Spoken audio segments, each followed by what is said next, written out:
कभी कभी इंसान के जीवन में कुछ ऐसी घटनाएं हो जाती हैं कि वो इन बातों को पूरी जिंदगी नहीं भूल पाता है। ऐसा ही कुछ मेरे साथ हुआ था जो मैं आज तक नहीं भूला हूँ और ना ही कभी भूलूंगा।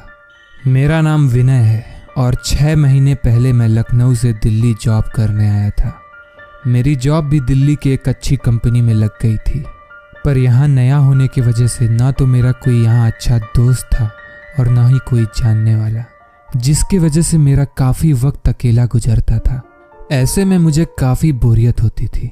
एक रात जब मैं ऐसे ही बोर होने लगा तो मैं फेसबुक खोल के उसमें न्यूज़ फीड्स देखने लगा और तभी मैंने देखा कि मेरे फ्रेंड सजेशंस में एक लड़की की प्रोफाइल है। जब मैंने उस लड़की के फोटोज खोले तो मैं देखता ही रह गया। वो लड़की इतनी खूबसूरत थी कि उसकी खूबसूरती शब्दों से बयां ही नहीं की जा सकती थी।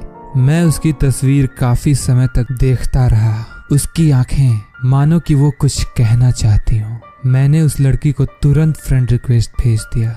उस पूरी रात मैं जरा भी सो नहीं पाया। पूरी रात मैं उस लड़की के बारे में ही सोचता रहा। अगली सुबह संडे थी और मैं काफी लेट उठा। उठ के जब मैंने अपना फोन चेक किया तो मैंने देखा कि उस लड़की ने मेरा रिक्वेस्ट एक्सेप्ट कर लिया था। मेरी खुशी का कोई ठिकाना ही नहीं था। उस दिन से हमने बात करना शुरू किया और देखते ही देखते हम बहुत करीब आ गए। पहले तो हमारी बातें चैट पे ही होती थी, पर धीरे धीरे ये बातें फोन पे चालू हो गईं। उसकी आवाज इतनी प्यारी थी कि मैं चाह कर भी फोन नहीं रख पाता था। अब मेरा मन उससे फेस टू फेस मिलने का था। एक दिन मैं बहुत हिम्मत करने के बाद उससे डेट के लिए पूछा और कमाल की बात थी, वो मेरे साथ चलने के लिए तैयार हो गई। उस दिन मैं बहुत खुश था। हमने शाम को मिलने का प्लान बनाया। उस शाम मैं रेस्टोरेंट में पहुंच एक सीट बुक किया और निशा का वेट करने लगा। जी हाँ, उसका नाम निशा था। वो वहां 15 मिनट बाद आई। मुझे उसे देखकर बहुत खुशी हुई और सच कहूं तो वो फोटो में जितनी खूबसूरत लग रही थी, असलियत में वो और भी ज्यादा खूबसूरत थी। मैं उसे देखता ही रह गया। ये सब मेरे लिए एक बहुत खूबसूरत सपने जैसा था। वहां मैं उससे काफी देर तक बात किया, जहां मैंने एक चीज नोटिस की, निशा बहुत कम बोलती थी, जो मुझे थोड़ा अजीब लगा। थोड़ी देर बात करते करते वो अचानक से रोने लगी। मैं परेशान हो गया। मैंने पूछा क्या हुआ? वो कुछ नहीं बोली, बस रोए जा रही थी। मैंने फिर पूछा, अरे निशा क्या बात है, क्या हुआ, बताओ मुझे। तब वो बोली, मैं अपने घर में अकेले रहती हूँ और कोई मुझे रात में बहुत परेशान करता है। इस पर मैंने पूछा, कौन है वो? कौन तुम्हें परेशान करता है?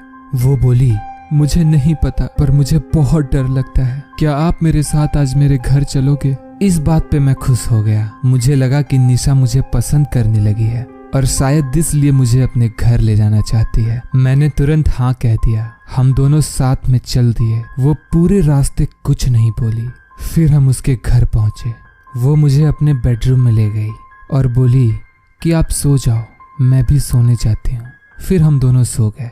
अभी थोड़ी देर ही हम सोए थे कि अचानक से बर्तन के गिरने की आवाज आई। मेरी नींद खुल गई। मैंने निशा की तरफ देखा तो वो सोई हुई थी। मैंने सोचा कि जाके देखता हूँ कि क्या है। जब मैं किचन में पहुंचा तो मैंने देखा कि किचन की खिड़की खुली हुई है और बहुत जोर जोर से हवा चल रही है। मैंने खिड़की बंद कर दी। अचानक मुझे लगने लगा कि मेरे पीछे कोई खड़ा है। जब पीछे मुड़ा तो वहां कोई नहीं था और तभी अचानक से एक बड़ा सा काला साया मेरी तरफ आता हुआ मुझे दिखाई दिया। मैं डर गया और अचानक से सारे बर्तन तेजी से गिरने लगे और किसी के जोर जोर से चीखने की आवाज आने लगी। मैं वहां से भागता हुआ निशा के कमरे में आया, लेकिन ये क्या, यहाँ तो कोई नहीं था। मैं बहुत ज्यादा डर गया था, इसलिए मैं वहां से भाग गया। उसके बाद मैं अपने घर पहुंचा। मैंने निशा को फोन किया पर उसका फोन नहीं लगा।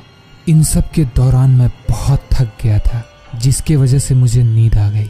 अगले दिन जब मैं उठा तो मैंने निशा को दोबारा फोन किया, लेकिन फिर भी फोन नहीं लगा। उसके बाद मैंने अपना फेसबुक अकाउंट लॉगिन किया, जिसके बाद मेरे होश उड़ गए। मेरे फ्रेंड्स में कोई निशा नाम की लड़की थी ही नहीं। मैंने निशा को ढूंढने की बहुत कोशिश की, पर वो मुझे आज तक नहीं मिली। मैंने जिसे भी ये बात बताई, उन लोगों ने यही बोला कि ये मेरा भ्रम है या कोई सपना है, पर मैं जानता हूँ उसकी आंखों की वो खूबसूरती और उसके साथ बिताया हुआ एक एक पल, वो रात याद करके मेरी आज भी रूह कांप उठती है। मैं आज भी यही सोचता हूँ, कौन थी वो।